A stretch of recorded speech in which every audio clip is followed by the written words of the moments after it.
Welcome back to 2021 CSFL Media Days at sprintfootball.com and, of course, on the league's various social media accounts.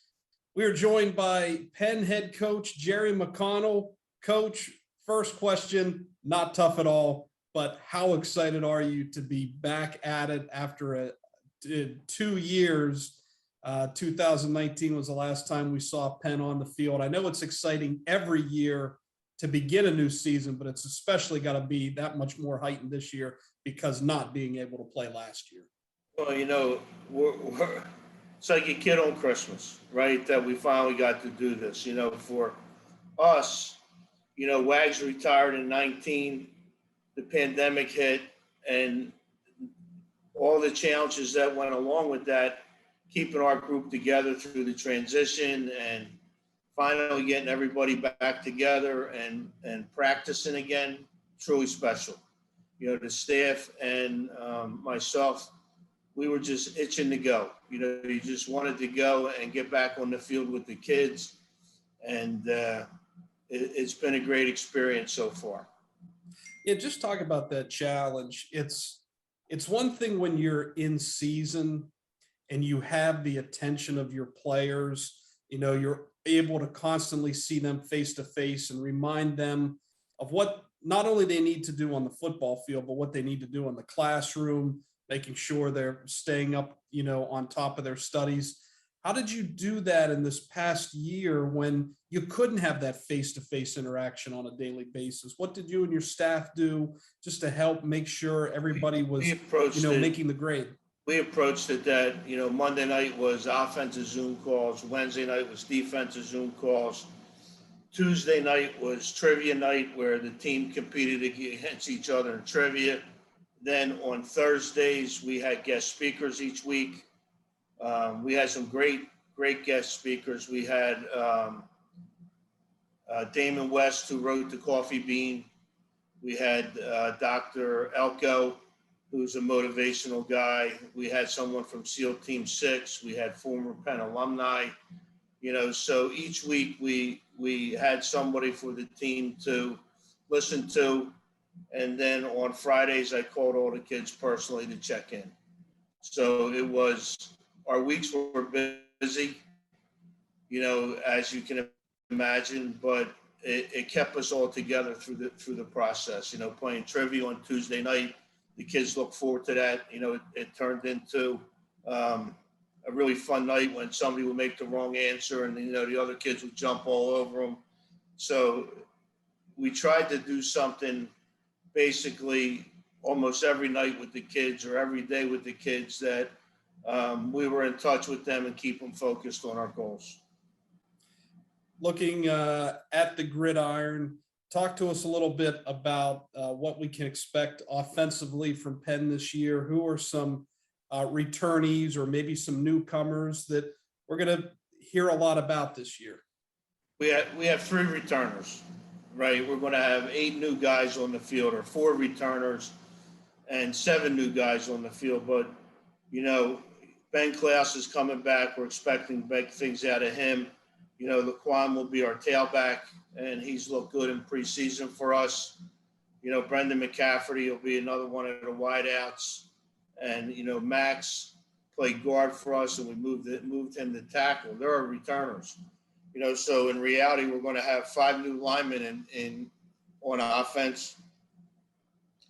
We have a new quarterback, Andrew Paolini, who, is following Eddie Jenkins, who was truly special, who has big shoes to fill. But Andrew really took a leadership role during this time and worked very, very hard at understanding the offense. And in camp, he's looked good, but he has become the leader of the offense. And the kids are looking to him for guidance and leadership. So offensively, I don't know what we're going to have this year, right? We have a returning tailback. We have 2 returning wideouts, and then everything else is up for grabs.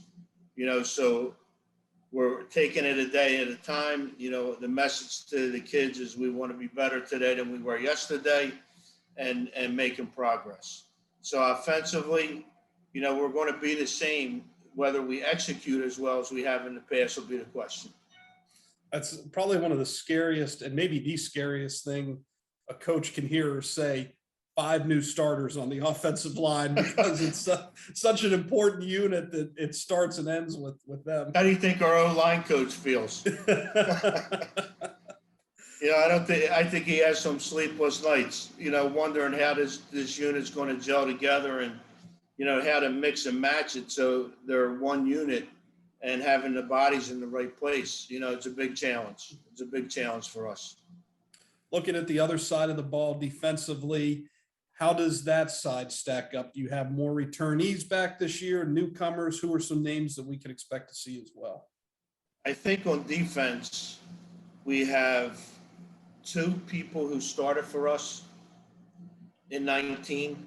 So that's another new complete group of athletes for us. I think that Luca Curran and Lou Evans will be very good for us. Travis Legum has been very strong on the defensive line, but you're going to see a lot of new faces on defense for us. We're going to be very young on defense. We're going to be freshman and sophomore heavy. The 2 classes that are in right now, we have some great athletes that are defensive positions for us, and we're expecting them to step in and play right away. So we're going to be young on defense, but I think at this point our defense is ahead of our offense.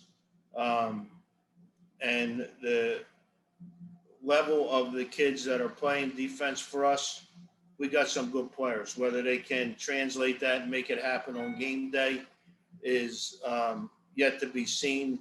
But I think that if we were to look at our offense and our defense is our strong point going into the season.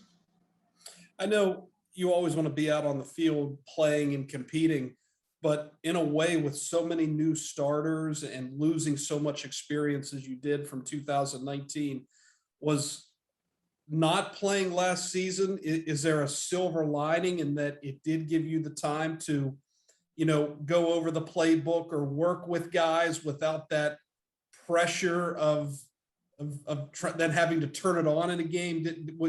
Did allow for more teaching, I guess would be the question. The silver lining for us was that we got to do a lot of teaching, right, to the returners. And, that put them ahead of the freshmen. And, the picking up of the playbook and hasn't been an issue because of all the time we have invested with the kids in preparation. Coach, actually, one final question before we do go.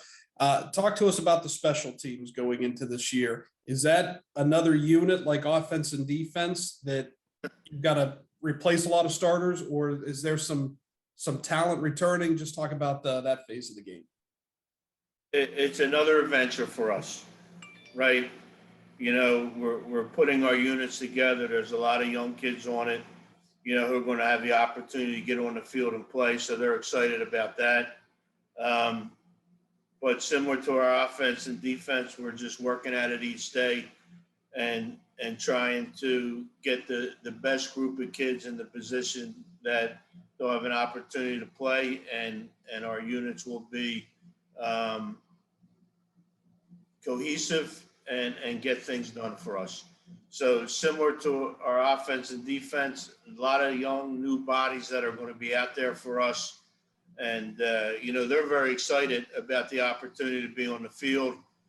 Our practices and our periods for special teams have had a lot of energy because the young guys know that this is their opportunity to get on the field. So at this point, similar to our offense and defense, we're looking to be better today than we were yesterday. But I think that overall, if we were to look at the whole experience at camp, we're better than we were when we started. And expectation is that we're going to be better and ready to compete against Army when we get there. Coach, we thank you very much for the time.